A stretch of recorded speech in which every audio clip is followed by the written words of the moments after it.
Guys, it's Melon or Melon B, and hopefully this works out because my setup is a little weird. I'm recording on my phone and I just have it taped up on my door because you know the light's better here and everything. So I just have a quick update.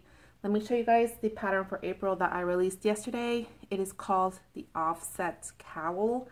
I'm going to be uploading this via my phone, so hopefully I think I'll be able to post the link down below, but if not, follow me on Ravelry. I am Melon B, or it's actually posted on my blog, and I definitely don't know my blog link. It's called, well, I won't even tell you. I'm gonna post up the link down below for Ravelry, and you can follow the links there, and you know, go find my blog that way. Again, very easy. It's a free pattern, obviously. It is a cowl. It is let me see. I would say if you know how to do yarn overs, then I'm assuming you know how to knit, purl, and knit two together. So if you know all that, you can definitely make this. I used, and I don't even remember the yarn I used. I have all the details posted up on my Ravelry, but again, it is a free pattern. Gauge is not that important, so if you want to make it, this is a DK weight, but if you don't make it any other weight of yarn, as long as you're getting a fabric you like, you can definitely change it up, make it as long or as short as you like, etc. Again, it is a free pattern, so that one is completed. That's my only completed object so far, or for this time. I am working on another one. Again, the same pattern. This is what it's looking like so far. And for this one, actually, I'm using cotton yarn, and I didn't bring the band, but this is the colors I have. Looks really pretty. Really excited to do all of those, or to get through all of them. So working on that. I'm using the sheep snuggler or something. I forgot what she calls these, but it keeps like the cake intact as you work from it. So very cool. That's one work in progress. I have one other work in progress that actually I've been working on the most, and it's a big one. I have finally started the crochet sweater I told you guys about, the one I dyed the yarn for. And I actually have the pattern here, so let me show you guys the name of it and all that, which you guys have seen already from me, so it's not a big surprise. It's this pattern. This one is actually made or written by, what is his name? Ron Strong, and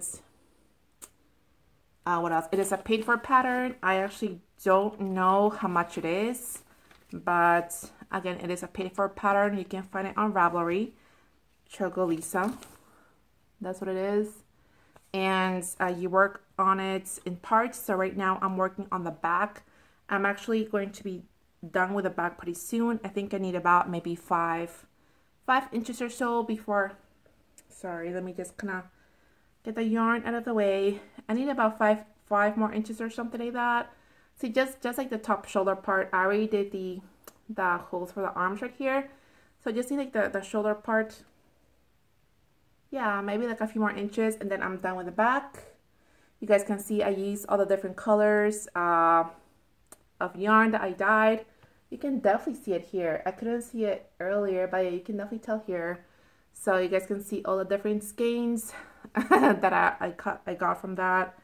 Once I'm done with the back, I will be starting with the front panels. And for the front panels, I think what I'm going to do is I'm going to work two at a time. So since I'm doing it in sections, you know, to use up each color of skein, some I'm going to be dividing it up into sections. So I will be probably doing, you know, first this one, then that one. So I'm going to try to work on both at the same time. That way I can get them over and done with, and I don't forget what I did on the last one.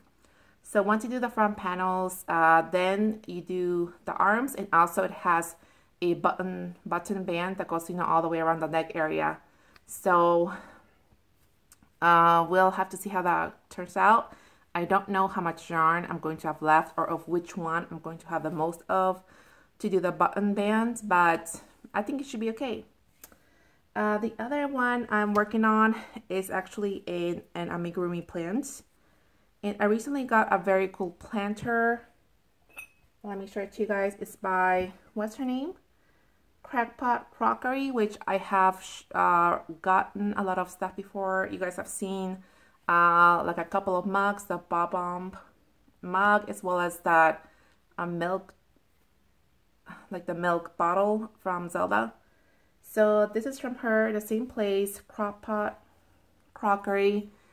She's on Etsy. She's also on Instagram. I think for a lot of times that she's on Instagram, so I think she posts stuff there before she actually lists them on Etsy, and then she posts stuff on Etsy whenever it is like she has, you know, something to sell kind of thing, because I guess she like works in waves, if you know what what I mean. So anyway, this is a planter. It is so cool, right? And it's an actual planter. There's a hole in the middle, and this little plate will collect the water. And I have a black thumb, so I'm kind of scared to get a plant to go in it. So I'm making an amigurumi plant. And for this one, actually, I don't remember the name. I think it's called something like Snake Plant, and it's by Yarnspirations. It's on their website. I didn't find the actual pattern on Ravelry, but I just did a search for amigurumi plant, and this one came up. I think that the Yarnspirations one has actually 3 plants in one. So there's like another succulent and like an aloe plant or aloe vera plant or something like that. And this is one of them.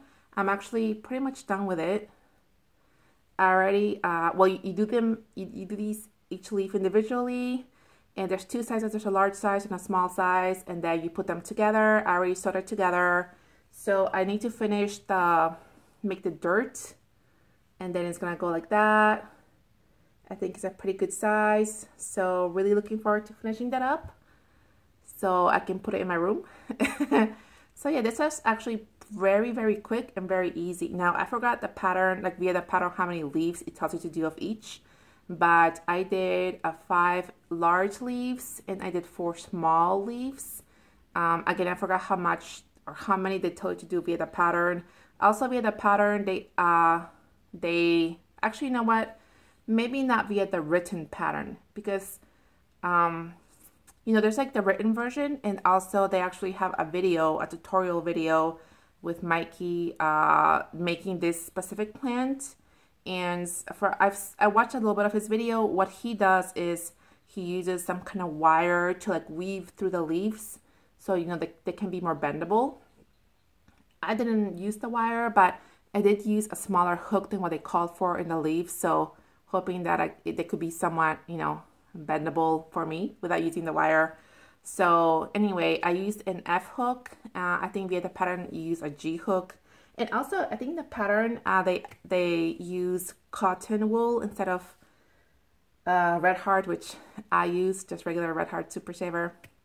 So I think that's actually all I have to show you guys. Everything has been going pretty okay. My son is doing all right.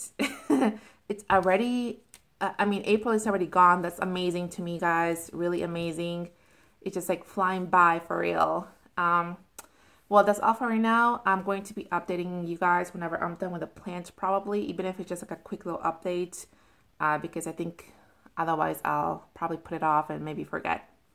But that's all. I hope you guys have an awesome week, and I will see you guys next time. Bye.